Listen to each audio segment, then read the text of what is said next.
Hello everyone and welcome to today's webinar, Email Nurturing Across the Customer Journey. My name is Mario Kyriakou, Managing Partner at UK Digital Agency Ratio, and I'll be your presenter for today.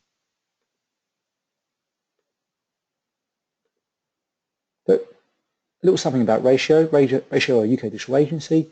We help clients to achieve their digital targets and revenue objectives by leveraging data-driven insight and continuous testing and optimization to build experiences which deliver seamlessly across devices and channels.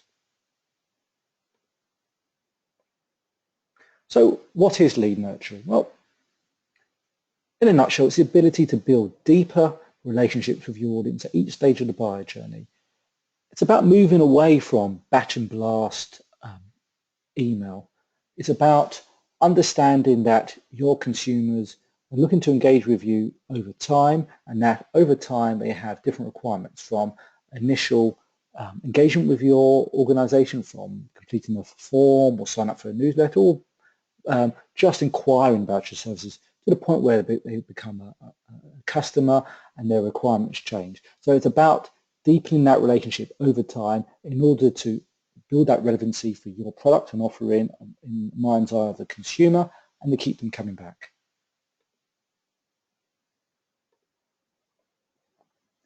So how should lead nurturing be applied? Well, lead nurturing is more than just sending emails. If you are currently doing a lot of email marketing, and it's the number two channel for generating ROI behind the website for marketers in the United Kingdom, then how are you managing emails? Are you reactively sending emails, or are you looking to understand the type of content that an individual requires at any given time and deploying that?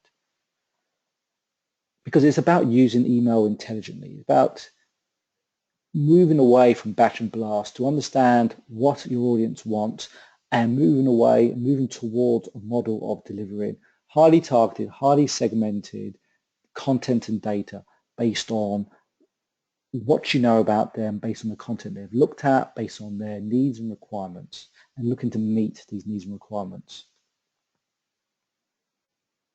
But what are different types of lead nurturing? Well, if you're looking to move toward a model of applying consistent lead nurturing across the entire marketing funnel, then it's important to realize that emails can fall into several brackets. Now, it's obviously dependent on the type of business that you're in.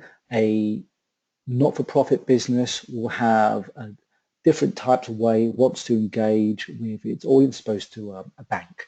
But it's important to break these down, because you'll look to build content within these segments. So for a lot of organizations, those welcome campaigns, a moment when they first capture that email, how you engage with them, what type of content do you provide? Do you provide helpful tips and hints?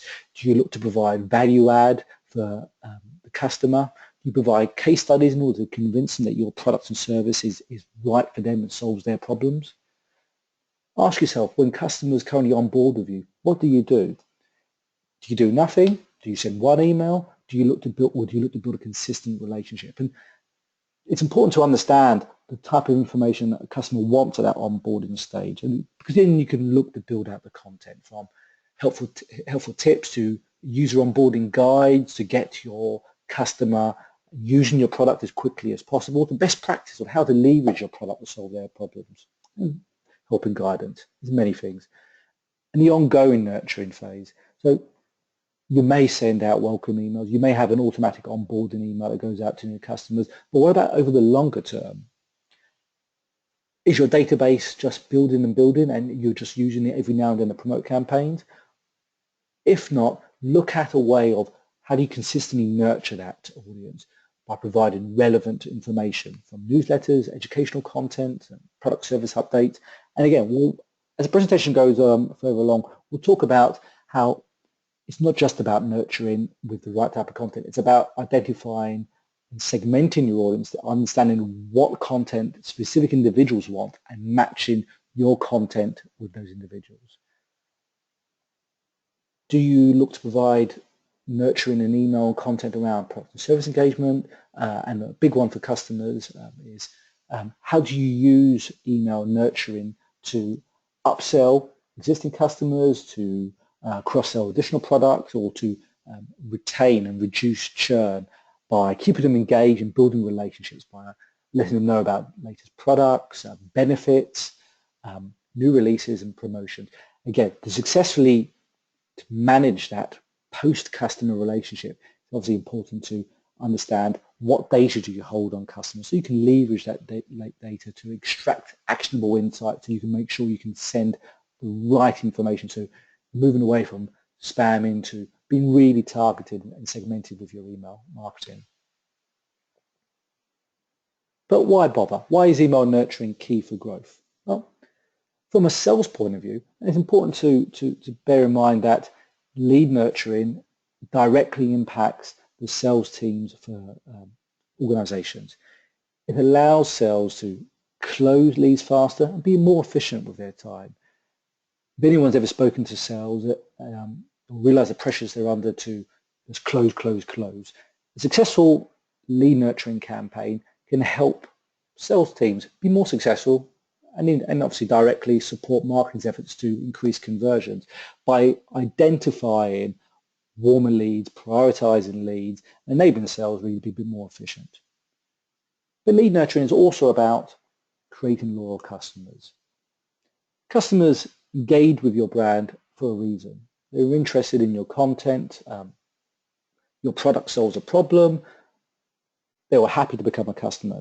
Lead nurturing provides you as the organization an opportunity to deepen that relationship, to retain customers for the long term.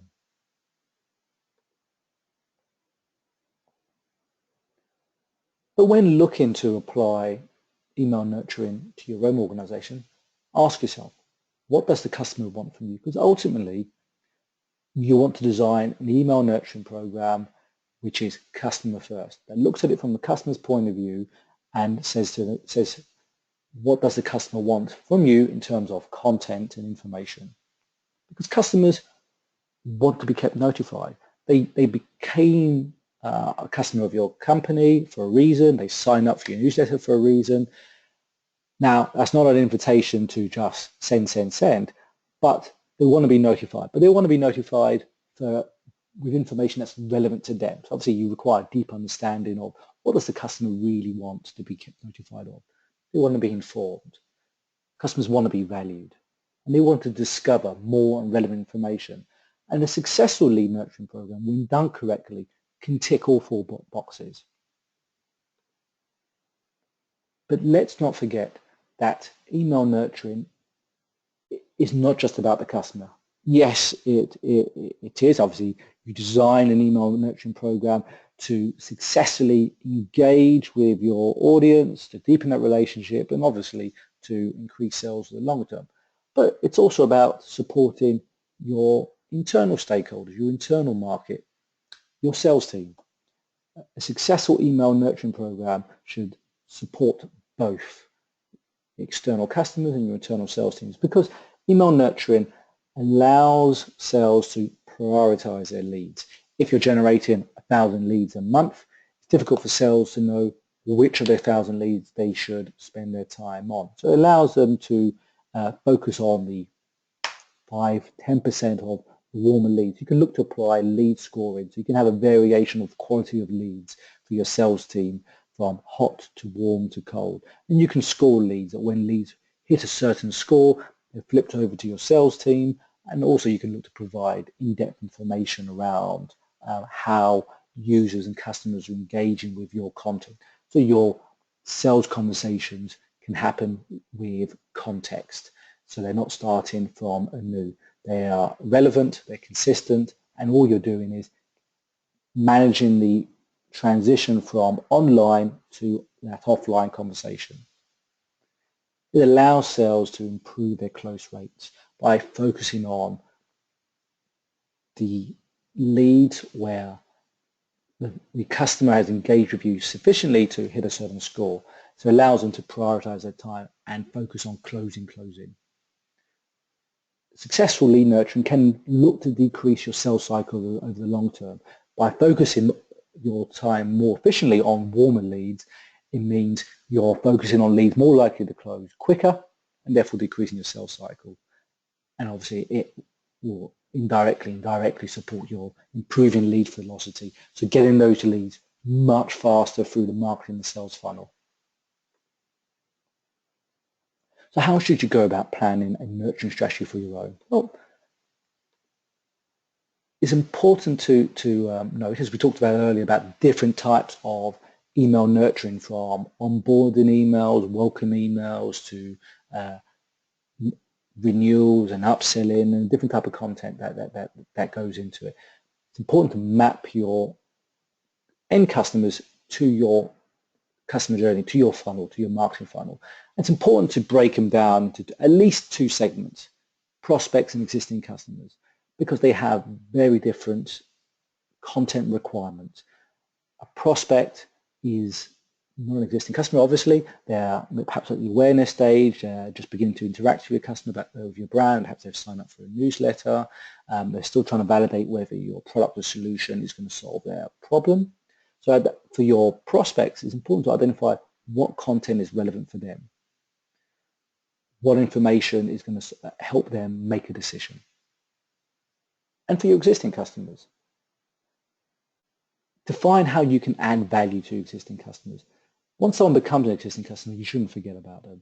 In fact, you should spend more time on your existing customers than on your prospects, because it's easier to sell to your existing customers because they've already expressed an interest in your brand, they've already signed on, they've already parted with some of their money.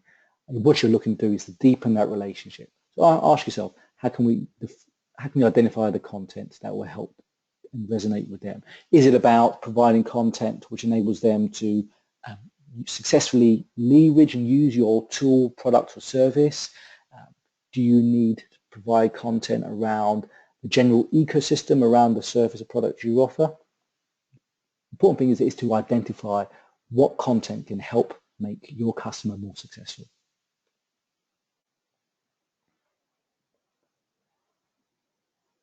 An email nurturing program, by its very nature, requires data. And more data or granular data enables you to be more targeted and more segmented in the way you nurture your leads and your prospects and your customers. So when you're capturing profile data, it's important to identify what data do you need as an organization to successfully deploy a relevant and highly targeted lead nurturing program. So on screen, I've got a couple of the most obvious examples. And obviously, you can add far more fields when you're capturing data, depending on what your business needs. But obviously, you require email in order to nurture to prospects and customers. But again, within email, you can delve deeper into the data, the difference between personal emails and business emails. If you're a B2B brand, you may look to identify business emails so you can start being more targeted, perhaps deploying account-based marketing. If you're capturing job title, you can look to go deeper into that to segment people by seniority, VP, director, or even role profiles. Do they belong to IT teams or marketing teams or finance teams? So you can then start leveraging that insight to start identifying and matching content to those job roles. Are you capturing company? If you're a B2B organization, this could be quite a powerful piece of information that you're capturing. If you're looking to deploy account-based marketing, or you have a set of key target accounts you're going after, you can look to segment your key accounts and begin to provide relevant content information and basically nurture on an account basis. You capture location. Perhaps you're an international business, so you can look to identify customers based in your key geographies and key areas and key targets, and look to prioritize the most valuable geographies and areas for your lead nurturing campaign. Company size. If you're a business that targets SMEs or enterprise level, capturing company size will allow you to begin to segment your database and focus on the ones which are relevant, the ones likely to turn into customers. Because ultimately, you want to focus your area, your efforts on nurturing customers who match the type of customer who could purchase your product or service. Not all customers are the same. You may have a small database, you might have a large database. Their content requirements are very different. Each one is an individual. So it's important to build out personas to target relevant content to your different audience types.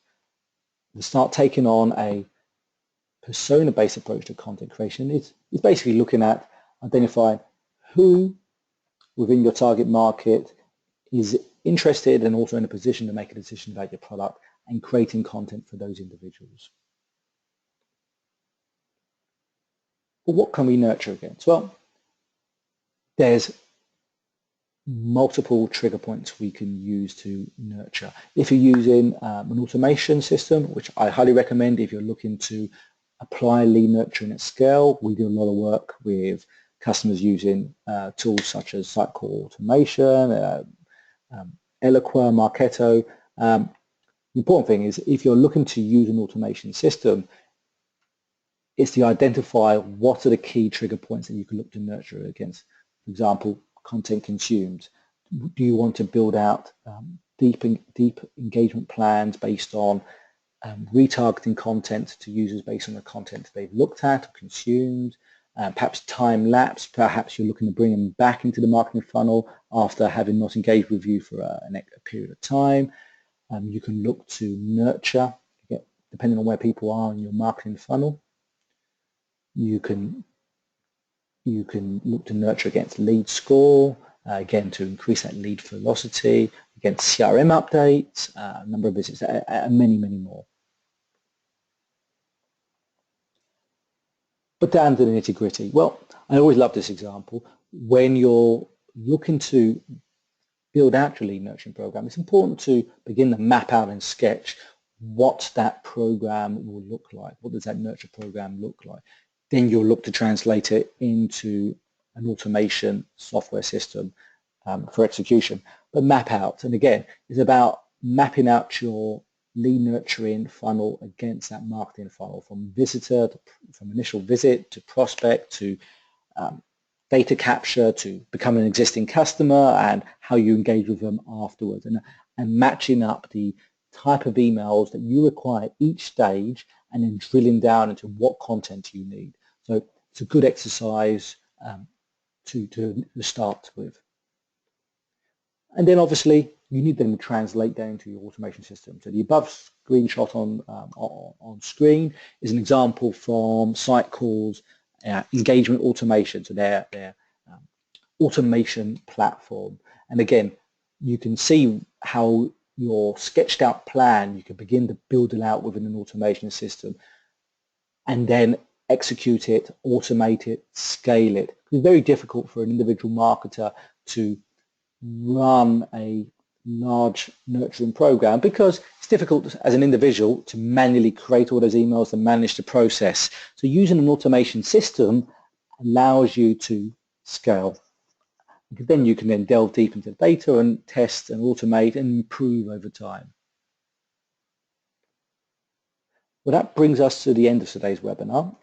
Just leaves me to say thank you very much for joining us today. I hope you found the content useful, and it leaves me to say sign off and say thank you and hope you enjoy the rest of your day.